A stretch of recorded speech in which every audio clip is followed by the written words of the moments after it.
Maseret Chagiga Daf Chavdalet 24, nous commençons les 10 dernières lignes de Daf Chav Gimel Amud Bet. La Gemara continue de nous expliquer notre Mishnah, où nous avons vu les différences entre Kodesh, c'est-à-dire les korbanot, les aliments d'un korban, d'un sacrifice, donc de la viande, des farines, du vin qui était destiné au Beth Amikdash, et entre la terouma, c'est-à-dire ce prélèvement qu'on donne au Kohen de toute récolte qui a poussé en Eretz Israël. Il y a des degrés, comme nous avons vu, il y a Choulin, Maaser, Terouma, Kodesh, et le dernier c'est Khatat. La Mishnah nous a donné 10 ou 11 ma'alot, comme nous l'avons vu, ça dépend comment on explique la deuxième ma'ala, la première ma'ala. Entre autres, nous avons vu une différence entre Kodesh et entre Terouma. La différence de la Keli Metzaref Mashebetocho la Kodesh avalo la Terouma. Le Keli, un ustensile, va associer ce qui se trouve à l'intérieur, la Kodesh, pour Kodesh mais pas pour Terouma. C'est-à-dire, nous avons un Keli, il y a à l'intérieur plusieurs petits pains de Terouma, destinés au Kohen. Une impureté touche un pain. Le pain est lui-même impur, mais les autres pains ne sont pas impurs.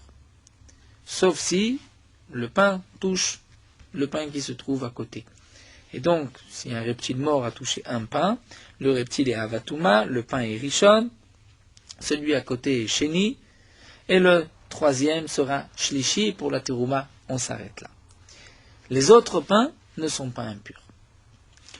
La Kodesh, si c'était des morceaux de viande ou des pains de Menachot, d'offrande, et que un reptile touche un pain, tous les pains qui se trouvent dans le même Keli sont impurs. Bien sûr, il ne s'agit pas d'un Keli en terre cuite, parce que là nous avons une autre halakha. Dès que le Sheretz rentre à l'intérieur, il rend impur le Keli, et à ce moment-là, le Keli rend impur tous les aliments qui se trouvent dedans, même si c'est de la terouma. Mais là, on parle du cas où c'est un Keli qui ne soit pas d'impureté de l'intérieur, ça ne touche pas les parois. Donc une source d'impureté a touché un pain. Pour la Kodesh, tout est impur. Minan Emile demande la Gemara d'où est-ce qu'on sait. Amar Rafranin nous dit dans Markra, la Torah nous a dit à propos des korbanot, des Nesiim, des chefs de tribu, c'est marqué Kafachat Asara Zahav Melea Ketoret. Une cuillère Asara Zahav d'un poids de 10 de Zahav, d'or. Melea Ketoret, la cuillère était pleine de Ketoret d'encens. Puisque c'est marqué Melea Ketoret, Kafachat Melea Ketoret, on apprend de là à Katuv, Asaou, le Kol Mashebe Kafachat. La Torah a rendu tout ce qui se trouvait dans la cuillère Achat, 1. Donc toute la Ketoret ne forme qu'un seul morceau, et si une source d'impureté, une impureté a touché une partie, tout est impur. Metiv Rav Kahana objecte. C'est marqué aussi Rabbi Akiva. Rabbi Akiva a rajouté, nous verrons par la suite sur quoi il a rajouté, Rashi nous le rapporte, Rabbi Shimon ben Betera a témoigné que la cendre de Khatat, de Paradouma, si un homme tamé a touché la cendre de la Paradouma, il a rendu impure toute la cendre. Eh bien Rabbi Akiva rajoute et dit, pas seulement la cendre de Khatat, de la Paradouma, mais aussi à Solet, les farines, Vaktoret, les encens, va les Vona, là c'était aussi une herbe, une encens, va Gechalim, et les braises servaient au Beth Amikdash. Im nagat tvulium bemiktsato pasalet kulo. Si un tvulium, donc un homme qui vient de se tremper dans un mikvé est tvulium, et nous savons que le tvulium est possèle la terouma, c'est-à-dire le tvulium a un statut de chéni pour la terouma. Il a aussi ici un statut d'impur par rapport à Solet, Ktoret, Levona, Gechalim, qui servent au Beth Amikdash, c'est Kodesh. Et donc le tvulium qui a touché Bimiksato une partie, Pasalet Kulo, il a rendu impur le tout. Veha de Rabbanani. Est-ce que nous rajoute Rabbi Akiva qu'il est possède le tout, ce n'est que Midé Rabbanan, ce n'est pas Minatora.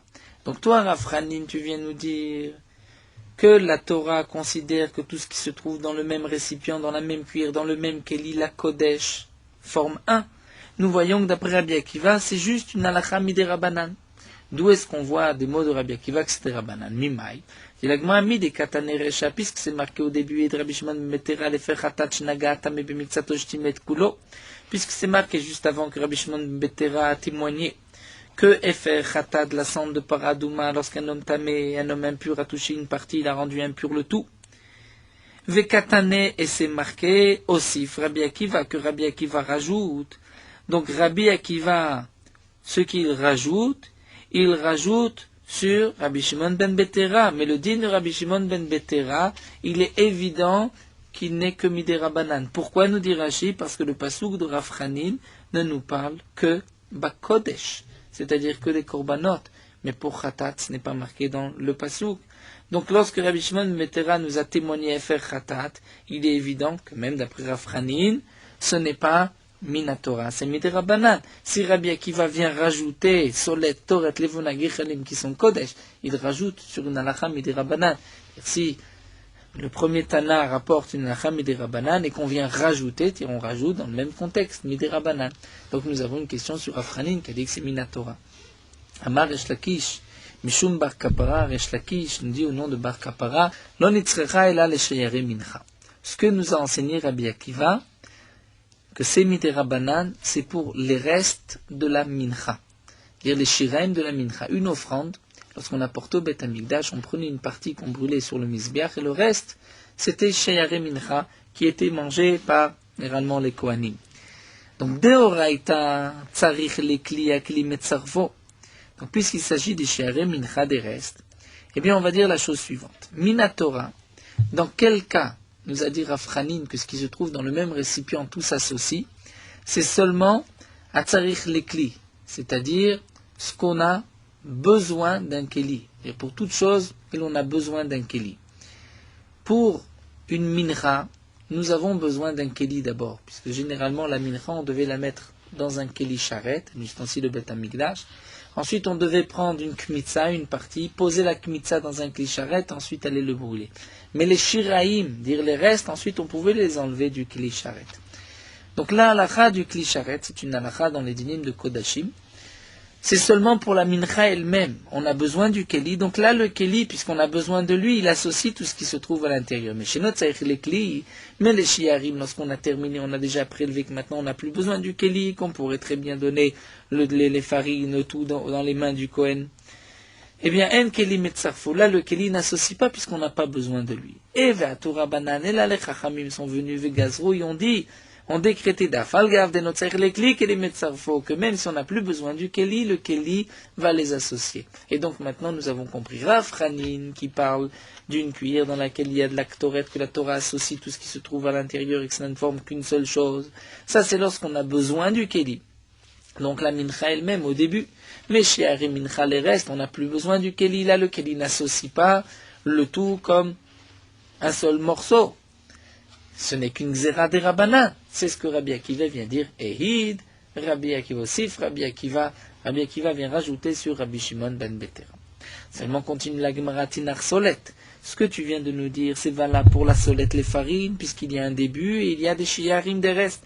Et pour les shiraim, on n'a pas besoin de keli, mais ktoret, l'ulvona, maïkal lemima, la ktoret et la levona, on a besoin du keli pour la ktoret, pour la levona aussi.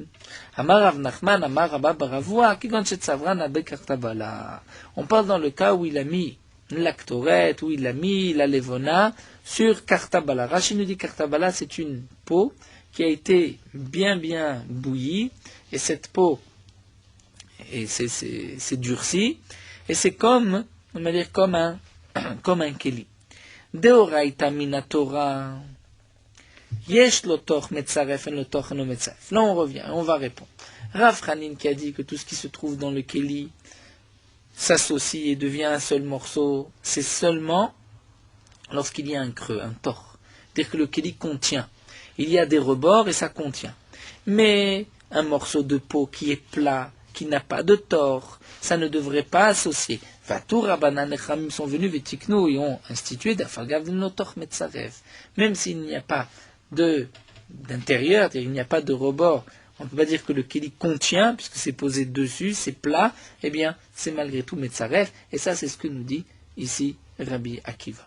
Donc on répond, Rav Chanin et Rabbi Akiva, C'est vrai que lorsqu'on met plusieurs choses dans le même Keli, Minatora, le tout s'associe, ne forme qu'un morceau, même si ça ne se touche pas, mais c'est dans le même Keli. Mais ça dépend. Ça dépend si on a besoin du Keli, comme l'Agma a voulu nous dire au début, mais ça dépend s'il y a des torts, c'est-à-dire des rebords sur le Keli. Lorsqu'il n'y a pas de rebord, ça c'est une takana de Rabbanan, et c'est Rabbi Akiva qui nous le rajoute. Et la Gemara termine, nous dit, oublié de Rafranin à de Rabria Baraba. Rafranin est en marloquette avec Rabbi Chia Baraba. Pourquoi? Parce que d'Amar Rabbi Chia Baraba, Amar Rabbi Yochanan, Rabbi Chia Baraba a dit au nom de Rabbi Yochanan, mais d'Uto shel Rabbi Akiva nishnit mishnazo, que notre Mishnah a été enseignée après le témoignage de Rabbi Akiva. Donc ça voudrait dire que notre Mishnah ou le Keli Metzarev Mashbetocho la Kodesh, comment Rabbi Chia Baraba l'a compris? Comment Rabbi Chia l'a compris cette Mishnah? Il l'a comprise d'après Rabbi Akiva, c'est-à-dire seulement Midé Rabbanan. Et Rafrani nous a rapporté un passouf sur la Mishnah. Donc là, Gemara conclut, Rabbi Chia Baraba n'est pas d'accord avec Rafrani. Donc nous avons terminé une autre Mahala. Lorsque nous avons un Keli, plusieurs aliments de korbanot à l'intérieur, et que une impureté touche un aliment, un morceau de viande, une farine, un petit pain de Kodesh, tout devient impur puisque le Keli associe le tout. Donc est-ce que c'est Midé Rabbanan ou Midé Oraita? C'est effectivement une marloquette. Une autre halakha que nous avons vu, une autre mala arrivi, Kodesh Pasoul. Nous avons vu que dans les degrés d'impureté, la source d'impureté, le reptile mort est Avatuma, le père. Lorsque le reptile va toucher par exemple un homme ou un Keli, dans le cas d'un Keli, le Keli devient Rishon. Le Rishon communique un aliment Sheni. Cet aliment pourra communiquer Shlishi. Mais la terouma, on s'arrête Shlishi. On ne continue pas Revi. Donc le Shlishi est appelé Pasoul. Pourquoi Pasoul? Parce qu'il ne communique pas l'impureté. Alors que Revi, le Shlishi est appelé Tamé. Parce qu'il communique l'impureté à un quatrième. Et le quatrième est appelé Pasoul. Donc on doit retenir le terme Tamé, c'est-à-dire il est impur et il communiquera encore. Ou Pasoul, il est impur mais il ne communique plus. La Gemara nous a donc, la Mishnah nous a donc enseigné que le quatrième Revi Bakodesh est Pasoul, alors que pour Terouma ce n'est que le troisième. Tanya Rabbi Yossé nous dit Minaim le Revi Bakodesh ou Pasoul, d'où est-ce qu'on sait que le quatrième Bakodesh est lui-même impur? Il ne communique pas, mais lui est Pasoul impur. Vedinu, nous dit la Gemara, il y a là un raisonnement de Kalvachomer, la plus forte raison. Uma Mechusar Kippouri. Nous avons une halakha Mechusar Kippouri. Aussi la Gemara nous donne beaucoup de données, beaucoup de notions. Mechusar Kippouri, c'est un zav, donc un homme impur, un zav ou un metzora, qui doit attendre 7 jours de pureté. À la fin de ces 7 jours, il doit apporter un korban le 8e jour. Quel est le din du zav? Il va se tremper le 7e jour. Une fois qu'il s'est trempé, il est appelé Tvulium, il attend la tombée de la nuit, il a eu Erev Shemesh, il est pur maintenant. Mais il doit apporter ses korbanot le lendemain, le 8e jour. Tant qu'il n'a pas apporté ses korbanot, il est appelé Mechusar Kippurim. Il lui manque la kapara. De même, le Metzora a aussi le même statut, il doit attendre ses korbanot. Il y a un Mechusar Kippurim pour une Yoledet, pour une Zava, une femme qui a couché, une Zava. Non, chaque fois qu'on a, après une période d'impureté, il y a un besoin d'apporter un korban le 8e jour, avant d'avoir apporté le korban, on s'appelle Mechusar Kippurim, même si on est pur, on a été au mikvé, il ne manque plus que le korban. Donc nous dit Rabbi Yossé, Uma Mechusar Kippurim, si déjà le Mechusar Kippurim mutar bateruma, cet homme-là, le Zav, le 7e jour, au soir, après s'être trempé dans un mikvé, après avoir attendu la tombée de la nuit, il peut manger de la terouma. Mais attention, il n'est pas sous le Bakodesh. Il ne pourra pas toucher le Kodesh, parce qu'il lui manque ses korbanot. Mais pour ça, on l'apprend des versets.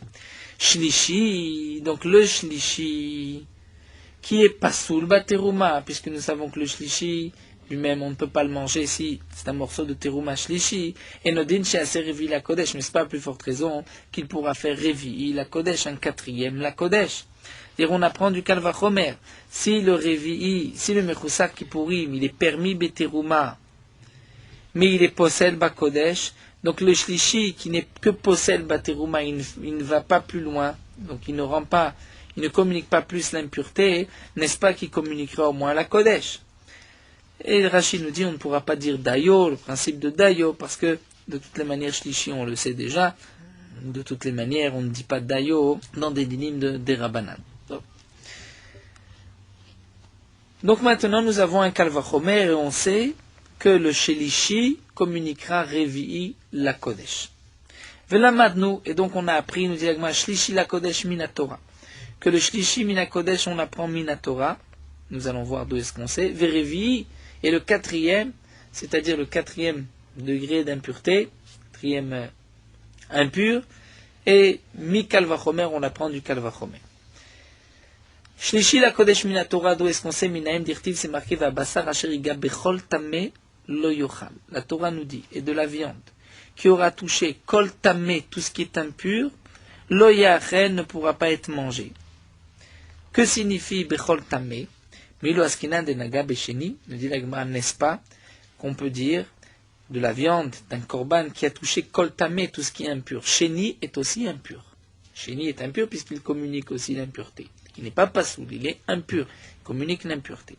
Donc ici la Torah nous dit de la viande qui a touché Bechol Tameh, tout Tameh, donc Sheni, Lo Yachel ne pourra pas être mangé. Vekamach Mana Lo Yachel. Donc on voit qu'un morceau de korban qui a touché un Sheni, deuxième, c'est-à-dire le Sheni lui avait touché un Rishon qui avait touché la source d'impureté, le Avatuma, le reptile mort, ou un homme qui avait touché un mort. Donc le Keli est devenu Rishon, l'aliment Sheni, et si cet aliment a touché un morceau de viande, donc la viande qui a touché tout Tamé, Sheni et Tamé, eh bien, ne pourra pas être mangé. Là, nous avons vu que Shlishi Bakodesh est Tamé, on ne pourra pas le manger. Si nous savons que Shlishi Bakodesh ne peut pas être mangé, grâce au Kalvachomer, nous apprenons le Revi, mi Kalvachomer, Hadamran, c'est ce que nous avons dit. Donc là encore, la Gemara nous a expliqué rapidement le din de Shlishi Bateruma et Revi Bakodesh. La Gemara continue au Bateruma, Im Nitmet. Là, nous avons vu dans la Mishnah un cas assez particulier. Dans la Mishnah, c'est marqué Im Nitmet Achat Miyadav, Chaverta Teora pour la Teruma. Il a rendu impure une main est devenue impure, la seconde reste pure. Il y a parfois une impureté qui ne rend impure que la main. Parfois, il y a une impureté qui rend impure tout le corps. Mais il y a des impuretés qui ne rendent impure que la main. Touma de Rabanan. Par exemple, il a touché un Sefer qui va Kodesh, rend impure la main. L'autre main n'est pas impure, la Teruma. Mais la Kodesh, c'est marqué Madbil Shtem. Il doit tremper les deux mains. Tremper les deux mains dans un mikvé.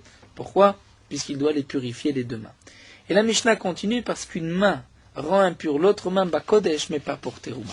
Alors l'Agma va nous expliquer ce din. Amar Rav Shizbi, Bechiburin Shanu. Rav Shizbi nous dit, dans quel cas une main rend impure l'autre? C'est lorsque, on a dit la Kodesh, un homme a sa main droite qui est impure. Avec sa main gauche, il touche un aliment de Kodesh. Si maintenant, il touche de sa main droite sa main gauche, là il va rendre impur la main gauche et l'aliment de Kodesh. Pourquoi? Parce qu'au moment où il rend impur sa main gauche, il touche un aliment de Kodesh. C'est ce qu'on appelle Bechiburim, c'est-à-dire c'est encore lié. Chibour. Il touche le Kodesh avec la main qui est pure, mais il touche maintenant la main pure par la main impure, là il l'a rendu impure. Amar Rav Shizbi bechiburim shanu, aval shlo bechiburim lo. Mais si un homme touche par sa main droite qui est impure la main gauche, mais qu'ensuite, lorsqu'il a lâché la main gauche va toucher un aliment de Kodesh, l'aliment de Kodesh n'est pas impur. La raison pour laquelle on ferait une différence, c'est bechiburim, dire au moment où on touche l'aliment ou pas, c'est que lorsqu'on touche l'aliment, donc on craint que la main droite va toucher l'aliment directement et va le rendre impur. Donc c'est pour cela que peut-être l'impureté n'est que bechiburim. Dire la main droite touche la main gauche alors que la main gauche touche un aliment, l'aliment est impur parce qu'on craint que tu vas toucher l'aliment directement. Mais si la main gauche ne touche pas maintenant l'aliment, peut-être que la main droite ne rend pas impure la main gauche. Et tu vas Abaye va objecter, c'est marqué Yad Neguva Metama Chaverta Letame la Kodesh. Si c'est Kodesh, une main, même si elle a été séchée, nous verrons qu'est-ce que cela signifie, qui touche l'autre main, rendra impure la main Letame la Kodesh pour rendre impur un kodesh, c'est-à-dire pour faire un revi'i bakodesh, un quatrième. Avalo la terouma, mais pas pour de la terouma. D'ivre Rabbi sont les paroles de Rabbi. Rabbi Yosef et Rabbi Omer lifsol. C'est-à-dire que la main pourra être possèle l'aliment, mais l'aliment deviendra donc shlishi, mais ne pourra pas, l'aliment deviendra comme un revi'i bakodesh, c'est-à-dire l'impureté s'arrête là, mais il ne pourra pas communiquer un revi'i. Donc ici, nous avons une marloquette entre Rabbi, Rabbi Yosef et Rabbi Yehuda. Un homme qui a sa main droite impure touche sa main gauche qui est pure. D'après Rabbi, la main gauche qui touche un aliment le rendra shlishi, et cet aliment qui touchera un autre le rendra revi'i. D'après Rabbi Yosef et Rabbi Yehuda, l'aliment qui a été touché par la main gauche est, revi'i, il s'arrête là. Il n'y a pas d'impureté, on ne va pas rendre impur un autre aliment. Alors la Gemara essaye de comprendre ce qui vient d'être dit. Si tu dis que le din, qu'une main rend impure l'autre main, c'est même lorsque ce n'est pas lié à une oreboutet de negouva. C'est là où on comprend le chidouche de la main qui est sèche. Et là, mais si tu dis que c'est seulement lorsque c'est lié, qu'est-ce qu'on vient nous enseigner parce que la main est sèche? Donc là, la Gemara va nous expliquer un point très important dans cette marloquette de Rabbi, Rabbi Yosef et Rabbi Yehuda. Tout d'abord, on précise encore une fois que lorsque une main touche une source d'impureté, minatora, un reptile mort, il est évident que tout le corps est impur. Là, on parle du cas où la main a touché une impureté midérabanan, et donc la main ne va pas rendre impur tout le corps, il n'y a que la main qui est impure, et la main va avoir le statut de sheni, le second qui pourra rendre un shlishi.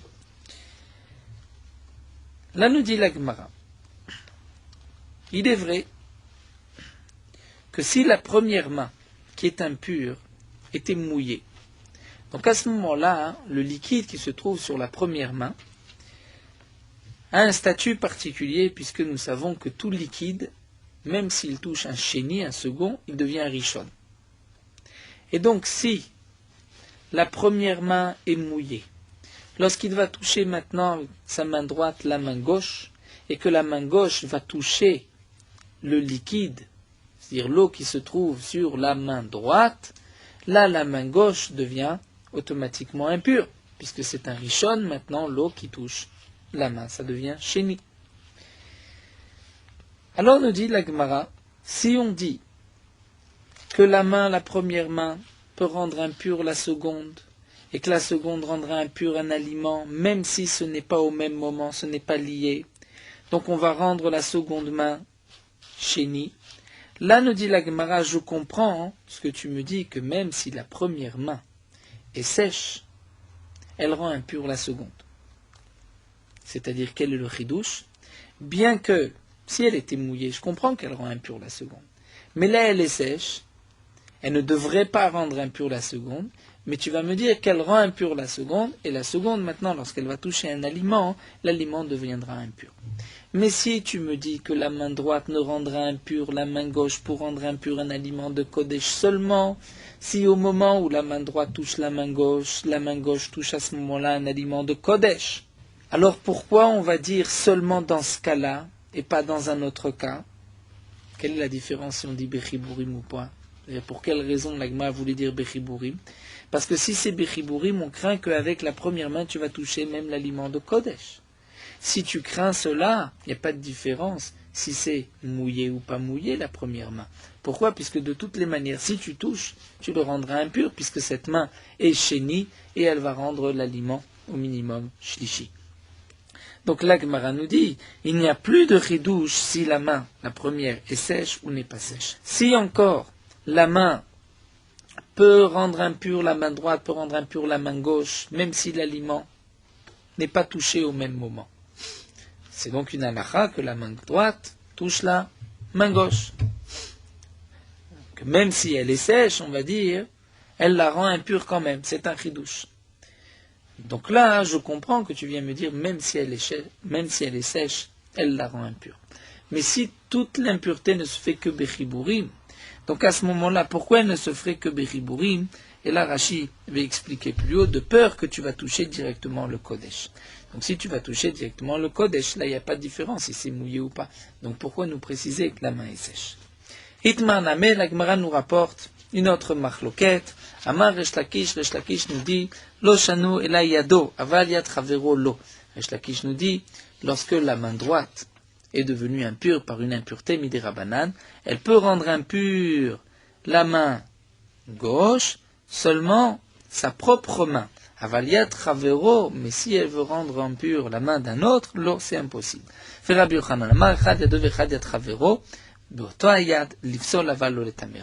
nous dit, pas seulement que la main droite peut rendre impure la main gauche, mais la main droite peut rendre impure une autre main, la main de son ami, à condition que ce soit bien sûr la main droite qui est touchée l'impureté midé rabanan, qui touche la main de son ami, et qui à ce moment-là, l'ifsol, rendra l'aliment qui a été touché par cette deuxième main, que ce soit la sienne ou celle de son ami, l'ifsol pour rendre pasoul l'aliment, mais l'aliment, lui, ne communiquera pas l'impureté par la suite. Aval lo letame.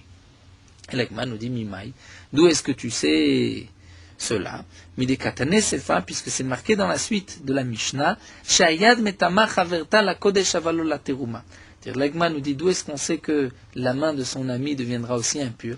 Un homme a touché une impureté midé rabanan, sa main est impure, il touche son ami, sa main aussi devient impure. D'où est-ce qu'on sait? Eh bien, nous dit Rabbi Yochanan, parce que dans la Sefa de la Mishnah, c'est marqué Shayad metama chaverta la kodesh, parce qu'une main rend impure l'autre, la kodesh, avalo la teruma.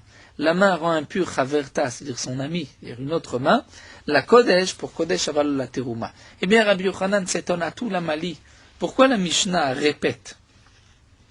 Parce que la main rend impure. Attendez les Réchas, nous venons de voir que Bakodesh, si une main est impure, la deuxième est aussi impure, alors que la teruma, elle n'est pas impure, la deuxième. Donc attendez les Réchas, elle la lave, donc tu peux déduire de là pourquoi la Mishnah répète, Shma mina la touye yat chavero, pour inclure yat chavero, la main de son ami. C'est-à-dire que la Mishnah répète Shayad metame chaverta pour dire que la main impure, pas seulement va rendre impure l'autre main, mais peut rendre aussi impure la main de son ami. Et nous dit la Gemara, Vav Resh Lakish Adarbe, Resh Lakish est aussi revenu sur ce qu'il avait dit. Resh Lakish avait dit à travers Olo. D'où est-ce qu'on sait que Resh Lakish est revenu là-dessus? d'Amarabiona, Amarabami, Amaresh Lakish, Echad Yado, Vechad Yad Chavero. Aussi bien sa main que la main de son ami. Donc la main droite a touché une impureté midé rabanan. La main droite peut communiquer l'impureté à la main gauche, ou bien à la main de son prochain. C'est-à-dire, si c'est la main droite qui touche la main de son ami, à ce moment-là, elle deviendra impure, l'ifsol, et cette main pourra communiquer l'impureté à un aliment, et cet aliment ne sera pas sourd, on ne pourra pas le manger, mais l'aliment ne pourra pas communiquer par la suite l'impureté à un autre. Donc là, nous avons appris plusieurs dinim dans Kodesh. Un homme dont sa main a touché une impureté midé rabanan, sa main a un statut de Chéni, lorsque sa main va toucher l'autre main, nous avons vu que même si ce n'était pas Bechibouri, puisque c'était la question ici de Abaye, même si ce n'est pas Bechibouri, même si la main gauche ne touche pas un aliment Kodesh, mais la main droite touche la main gauche devient impure, et si ensuite la main gauche touche un aliment, eh bien l'aliment deviendra lui aussi pasoul, on ne pourra pas le manger si c'est Kodesh, mais l'impureté s'arrête là. Pas seulement si la main droite touche la main gauche, mais même si la main droite touche la main de son prochain. Et la Gemara continue, Velifsol avaloletame tanaï. Mais ce que nous venons de dire, que la main rendra impur un aliment, mais que l'impureté s'arrêtera là, et il n'y aura pas un quatrième, c'est-à-dire une autre impureté, tanaï, c'est en soi une marloquet tanaï. Maintenant, nous avons une Mishnah qui nous dit, Kol aposel bateruma metame yadaim liot shniot. Tout ce qui est possède la terouma. Nous avons beaucoup de dinim, début de Masechet Shabbat, tout ce qui est possède la terouma. Prenons un exemple très simple, un sefer. Une Megillah ou un sefer Torah, le din et que les Chamim ont décrété que c'est possède la terouma, puisque les gens avaient l'habitude de cacher leur terouma à côté de leur sifra Kodesh. Ils disaient que ça c'est Kodesh, et le sefer Torah c'est Kodesh. Tous leurs livres étaient des parchemins, des rouleaux, donc ils cachaient leur terouma avec. Et les achbarim, les rats, lorsqu'ils venaient manger la terouma, ils mangeaient aussi des livres. Alors les Khamim ont dit, les livres vont rendre impurs. Même un livre, même un Sefer Torah va rendre impur la terouma. C'est une impureté, évidemment, mais des rabbinats, Sefer HaKodesh n'est pas impur. Donc quand la possède la terouma, tout ce qui possède la terouma, metame yadaim, rendra impur les mains, liot shiniot, et les mains vont avoir un statut de shiniot, de second, c'est-à-dire second la touma. Et c'est marqué yad metame chaverta, une main rend impure une autre, dit Rabbi Yoshua. V'chachamim omrim, les chachamim nous disent yadaim shnioten, les mains sont shniot, sont secondes, ven sheni ose sheni. Et sheni ne fait pas de sheni, c'est-à-dire une main ne rendra pas à l'autre main sheni. Donc, comment comprendre cela? Maïlav, quelle est leur marloquette ici? Rabbi Yoshua dit que la main sera shnia et la seconde sera aussi impure si elle a été touchée par la première. Les Khamim disent non, les mains sont sheni, en sheni ose sheni. Qu'est-ce que cela veut dire? C'est que, nous dit la Gemara, on comprend ainsi. Maïlav, sheni ou delo avid, ashlishi avid. C'est que la marloquette entre Rabbi Yoshua et les Khamim est la suivante. Les Chachamim ont compris de Rabbi Yoshua que si la main droite qui est sheni, second, a touché la main gauche, à ce moment-là, la main gauche devient aussi sheni.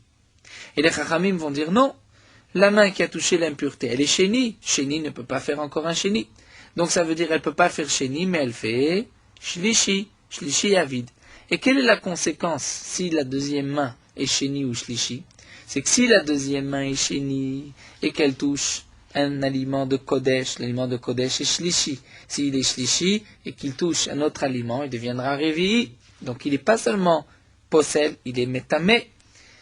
Mais si on dit que la deuxième main est shlishi, à ce moment-là, lorsque la deuxième main touche un aliment, l'aliment devient revi'i, et ça s'arrête là. Donc voici la marloquette, Rabbi Yoshua et Chachamim. La Gemara dit non, Dilma, lo sheni avid velo shlishi.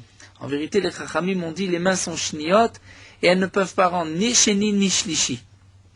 C'est-à-dire que les Chachamim sont en marloquette sur la ma'ala que nous avons vu dans la Mishnah. D'après les Chachamim, une main impure ne peut pas rendre l'autre main impure. Mais celui qui pense qu'une main impure peut rendre une autre main impure, peut-être que l'autre main sera sheni, et qu'à ce moment-là, l'aliment sera shlishi, qui pourra faire un revi'i. Donc nous n'avons pas de preuve que c'est une marloquette Tanaïm.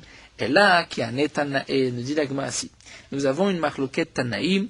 Est-ce que la deuxième main qui touche un aliment Kodesh, cet aliment Kodesh deviendra shlishi, pourra communiquer un revi'i ou pas? Il deviendra revi'i. C'est une marloquette des Tanya. Yad negbuva, une main qui est sèche, metama et traverta letame bakodesh, que nous avons vu la braïta précédente, à la fin du Hamoud Aleph. Une yad, une main sèche, rendra impur et traverta l'autre main, c'est-à-dire même si la première est sèche, elle rend impure la deuxième main, letame bakodesh, pour rendre impur un kodesh, c'est-à-dire que l'aliment qui va être touché sera shlishi et pourra communiquer un revi. Il sera impur, il communiquera. Avalo la terouma, mais pas pour terouma. Des vrais rébis sont les paroles de Rabbi. Rabbi Yosef, Rabbi Dormer, otayad lifsol avalo letame. Rabbi Yosef, Rabbi Yuda nous dit, otayad, cette main-là, lifsol avalo letame, elle ne pourra pas rendre shlishi pour faire un revi. Donc là, nous voyons que c'est une marloquette. Est-ce que la main va rendre shlishi pour faire ensuite un revi ou seulement revi? Là, la Gemara continue. Donc là, ça, encore 2 points faciles pour terminer notre Mishnah. Nous avons vu encore une des différences entre Kodesh et Teruma, c'est Ochlim Neguvim Yadam et Suavot. On a vu qu'on pouvait manger des aliments secs avec des mains impures, c'est-à-dire des mains qui sont shniot. Donc ça, on peut la Teruma, mais pas pour la Kodesh. Tanya Amar Rabbi Chanina ben Antignos, Rabbi Chanina ben Antignos nous dit, V'chiesh Neguva la Kodesh. Après, Rabbi ben Antignos pose la question, mais que signifie on mange des aliments Neguvim? Tout le din qu'un aliment, pour pouvoir devenir impur, doit d'abord être en contact avec de l'eau, c'est seulement pour toutes sortes d'aliments qui ne sont pas des corbanotes. Mais pour les corbanotes, il y a une halakha particulière qui s'appelle Chibat HaKodesh, c'est-à-dire la chiba, puisque ça appartient au Beth Amikdash, ça nous est cher, c'est chéri parce que ça vient du Beth Amikdash. Cette Chibat HaKodesh est une halakha marcheratan, rend l'aliment apte à devenir impur, même si l'aliment n'a pas touché de liquide.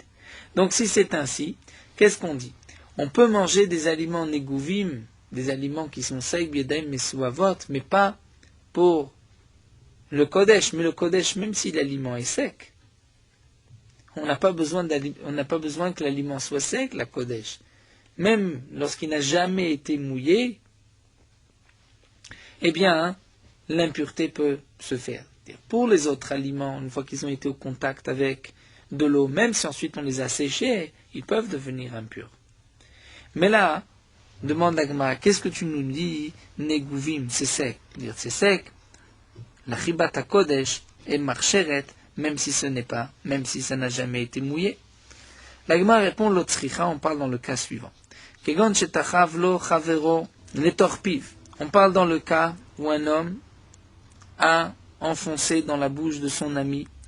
Oshetachav ou leatzmo, ou lui-même s'est enfoncé un aliment bekouche ou bekarkar avec un fuseau ou avec une baguette.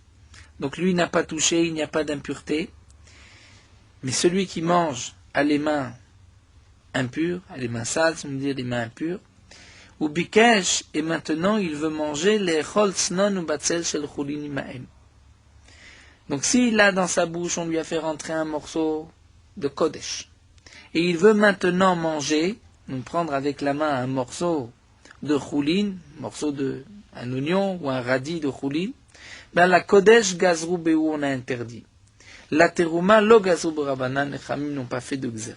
Quelle est la différence? Rashi nous explique. Ce qui est marqué dans la Mishnah Negouvim, il ne s'agit pas des aliments kodesh. C'est que la Mishnah fait allusion à d'autres aliments qui sont chulin, qui peuvent devenir impurs. Donc les inyan, terouma, les chachamim n'ont pas fait de gzera. Les inyan kodesh, les chachamim ont fait gzera. Pourquoi? Rashi nous explique. C'est vrai que les mains qui sont shniot, puisqu'on a vu que des mains mesuavot ont un statut stam yadaim shniot. Si ces mains touchent des aliments chulin, ne les rendent pas impurs, puisque chulin ne peuvent pas devenir impurs par stam yadaim. Mais malgré tout, les chachamim ont dit tu ne vas pas manger ces aliments chulin avec du kodesh. Pourquoi? Peut-être que tu vas toucher avec tes mains les aliments kodesh. Toi, tu veux prendre l'aliment de chulin, le mettre dans ta bouche, mais tu as en même temps dans la bouche un aliment de kodesh que toi tu n'as pas mis dans la bouche, tu ne pouvais pas le mettre. Si tu l'avais mis dans la bouche, tu l'aurais déjà rendu impur. Mais on craint, si tu vas maintenant prendre un morceau d'oignon, un morceau de radis, que tu vas toucher en même temps l'aliment de kodesh. Donc on t'interdit de manger avec des mains qui sont mesuavot, dire deux aliments. Mais l'inyan terouma, c'est vrai que si la main est donc impure, elle va rendre impure la terouma. Mais on n'a pas fait de xéra. On a dit un homme va faire attention et ne va pas toucher. Et donc maintenant l'explication de la Mishnah est la suivante. On peut manger ochlin chulin, c'est-à-dire des aliments qui sont chulin, sans aucune kedusha, avec les mains mesuavot qui ne sont pas purs, avec de la terouma. Parce qu'on ne craint pas qu'en mangeant l'aliment chulin, tu vas toucher la terouma. Mais tu ne peux pas avec kodesh. Et donc ce qui est marqué negouvin, ce qui est sec, nous dit Rashi, ce n'est pas marqué à propos de la terouma ou à propos du kodesh, parce que le kodesh n'a pas besoin ni d'être mouillé, ni d'être séché par la suite. Mais Rashi nous dit, et ça c'est le dernier chidouche que nous enseigne ici Rashi, que si l'aliment était humide, à ce moment-là, lorsqu'il va toucher l'aliment chulin avec ses mains qui ont un statut de chéni vont rendre le liquide rishon, puisque nous avons une règle, c'est que le liquide devient immédiatement rishon, et à ce moment-là, le liquide va rendre l'aliment chulin, l'aliment provin qui n'a aucune kedusha chéni, et lorsqu'il va mettre dans la bouche l'aliment chéni, avec de la terouma, le chéni va rendre la terouma shlishi. Et donc, on est obligé de parler dans un cas où ça a été donc essuyé. Puisque ça a été essuyé, il n'y a pas de liquide. Il n'y a pas de liquide, donc il ne peut pas y avoir d'impureté. Le seul problème, c'est que peut-être il va toucher avec ses mains l'aliment de kodesh. Il peut peut-être aussi toucher l'aliment de terouma, mais pour terouma, on considère qu'il va faire attention. Pour kodesh, on a été plus mahmir. Et nous terminons avec la dernière gzera, dernière ma'ala que nous avons vue dans la Mishnah Aonen ou Mechusar Kippurim. La Mishnah nous avait dit qu'un homme qui a perdu un proche parent, ou le Mechusar Kippurim, c'est-à-dire celui qui attend ses korbanot, le Zav qui a terminé ses 7 jours, le lépreux qui a terminé ses 7 jours, il attend le lendemain pour ses korbanot, il doit d'abord se tremper dans un mikvé pour manger du kodesh, avalo la teruma, mais pas pour la teruma. Pour quelle raison, maïtama? La Gemara répond, pour quelle raison? Après tout, il s'est déjà purifié. La Gemara répond, kevan de adarshav, puisque jusqu'à présent, kevan d'Aedna avait assiré, il avait l'interdiction d'en manger, atzrirun rabanan tvila, les chachamim ont exigé qu'il se trempe dans un mikvé. C'est-à-dire, comme nous dit Rashi, le mechoussar Kippourim a le droit de manger de la terouma, mais n'a pas le droit de manger du kodesh tant qu'il n'a pas apporté ses korbanot. De même pour le onen. Et donc, lorsque le mechoussar Kippourim ou le onen vont entièrement être purifiés, il va apporter ses korbanot, malgré tout, bien qu'il ait apporté ses korbanot, il doit maintenant se tremper dans un mikvé pour pouvoir manger du kodesh, parce que sinon, étant donné qu'il a oublié, il ne mangeait pas de kodesh ces derniers temps, il risque de ne pas avoir fait attention et de s'être impurifié. Donc là, nous avons terminé avec les ma'alot, ce qui a Romer Bakodesh Mateuma, et que ce sont des dapim très difficiles, que Bezrat Hashem, je nous aide à bien les comprendre et à bien les reprendre et les saisir. Meorot Halacha Daf Chavdalet. Les serviettes qui ont l'habitude de se salir rapidement, comme les serviettes avec lesquelles on se lave les mains au moment des repas, ou les torchons, nous avons le droit de les laver pendant Chol HaMoed si nous n'en avons pas suffisamment pour toute la fête. Étant donné que les serviettes, les torchons, nous avons l'habitude de les laver quotidiennement, même si on les avait lavés avant Chol HaMoed, nous avons besoin de les laver encore pendant Chol HaMoed. Mais des serviettes qu'on a l'habitude de changer une fois de temps en temps, une fois par semaine, on n'aura pas le droit de les laver pendant Chol HaMoed, on devra attendre après Yom Tov. L'interdiction de laver des habits, c'est même par l'intermédiaire d'un non-juif. Si un homme a donné des habits ou des ustensiles à arranger à un ouvrier, un artisan avant Chol HaMoed, si on en a besoin pour Chol HaMoed, on a le droit de les ramener pendant Chol HaMoed. Mais si nous n'en avons pas besoin pendant Chol HaMoed, on ne pourra pas les reprendre pendant Chol HaMoed. Certains ont écrit la raison, puisque si on nous voit ramener de telles choses, on pensera qu'on les a donnés à réparer pendant Chol HaMoed.